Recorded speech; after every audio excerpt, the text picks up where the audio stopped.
देश भर में बीते कुछ महीनों से गर्मी अपने चरम पर थी, जिससे मानव जीवन हो या वन्य जीवन, हर कोई गर्मी से बेहाल था और बारिश न होने से फसल भी झुलस गई थी।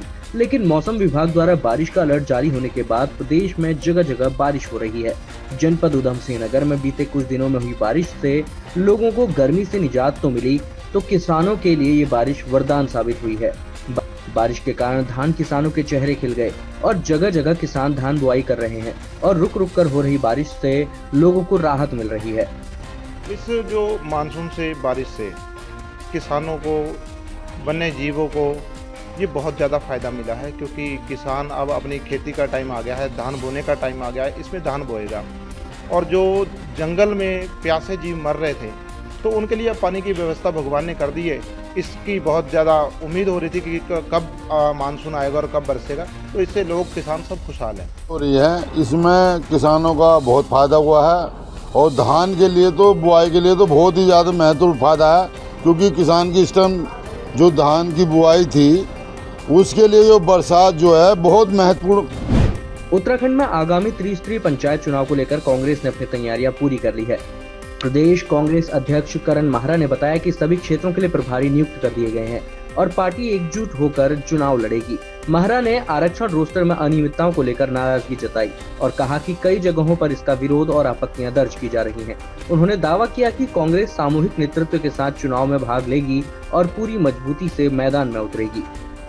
चुनाव की तैयारी कांग्रेस कर रही है। हमने अपने प्रभारी नियुक्त किए हैं, वरिष्ठ जनों से भी रिक्वेस्ट की है, सभी लोग अपने अपने प्रभाव क्षेत्रों में काम कर रहे हैं। लेकिन बीजेपी ने जिस तरीके से आरक्षण लागू किया है, निश्चित ही वो चिंता में डालने वाला है और अशोभनीय भी मैं कहूँगा। कई सीटें लगातार 10 साल से ज्यादा होने के बाद भी अनारक्षित है और कई जगह जहां आरक्षित थी वो आज भी आरक्षित है। उधम सिंह नगर के जसपुर क्षेत्र के प्राथमिक स्वास्थ्य केंद्र में डॉक्टरों और स्टाफ की कमी मरीजों के लिए बड़ी समस्या बन गई है। खासकर इन दिनों वायरल मरीजों की संख्या तेजी से बढ़ी है।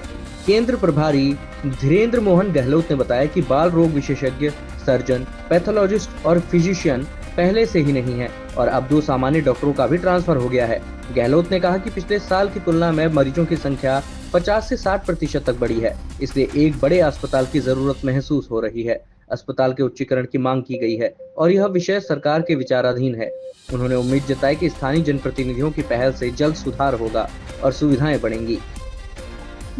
जिस तरीके से लगातार मरीज बढ़े हैं यहाँ पर, तो मरीजों का इलाज तो खैर अच्छे से हो रहा है, लेकिन जो डॉक्टरों की कमी है वो निरंतर बनी हुई है। पहले भी हमने उच्च अधिकारियों को सूचित किया है और लगातार हम कर रहे हैं। पहले से ही बाल रोग विशेषज्ञ, सर्जन और पैथोलॉजिस्ट, इन लोग फिजिशियन, इनकी कमी है।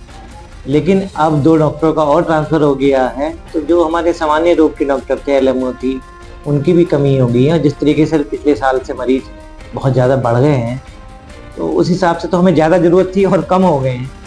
तो हम फिर से हमने बात की है, तो देखो अब क्या आगे ऊपर वाले जो अधिकारी क्या निर्णय लेते हैं और जल्दी से जल्दी भेजने की हमने मांग की है। देवभूमि उत्तराखंड में 4 धाम यात्रा चरम पर चल रही है। वहीं 4 धाम यात्रा में आने वाले श्रद्धालुओं की लगातार संख्या में इजाफा हो रहा है। वहीं मंदिर समिति के अध्यक्ष हेमंत द्विवेदी की माने तो कल बद्रीनाथ और केदारनाथ धाम में दर्शन करने वालों की संख्या लगभग 20 लाख से पार हो चुकी है। उनका मानना है कि सरकार बेहतर यात्रा प्रबंधन के साथ यात्रियों के बेहतर दर्शन के लिए कार्य कर रही है। सभी लोग सरल तरीके से दर्शन कर लौटे, इसी आशा के साथ बद्री केदार मंदिर समिति भी काम कर रही है। 2 तारीख को जो है कि कपाट श्री केदारनाथ जी के कपाट खुले थे और 4 तारीख को श्री बद्रीनाथ जी के कपाट खुले थे और 2 तारीख से लेकर और कल तक, आज सुबह तक लगभग जो है कि दोनों धामों में जो है कि हमारे 20 लाख तीर्थयात्री जो है कि यहाँ पर इसमें दर्शन कर चुके हैं और लगभग 40 लाख लोगों ने जो है कि पंजीकरण कराया हुआ है। इस समय जो है कि तीर्थ यात्रा को लेकर पूरी तरह से शासन प्रशासन, बद्री केदार मंदिर समिति पूरे अलर्ट मोड पर है।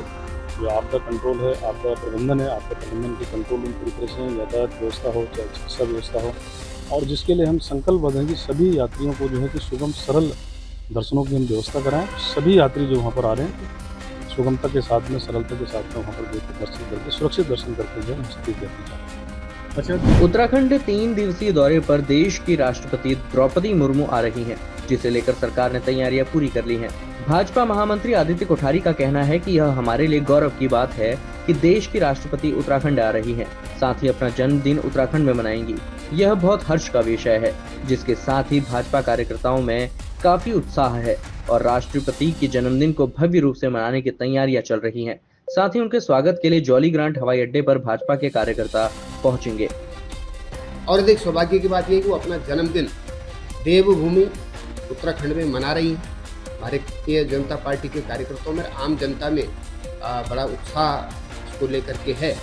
आज हमारी बड़ी संख्या में जो महत्वपूर्ण पदाधिकारी प्रदेश के हैं, उनको स्वागत करने के लिए, उनको रिसीव करने के लिए जॉली ग्रांट एयरपोर्ट पर पहुंचेंगे और उनका स्वागत करेंगे।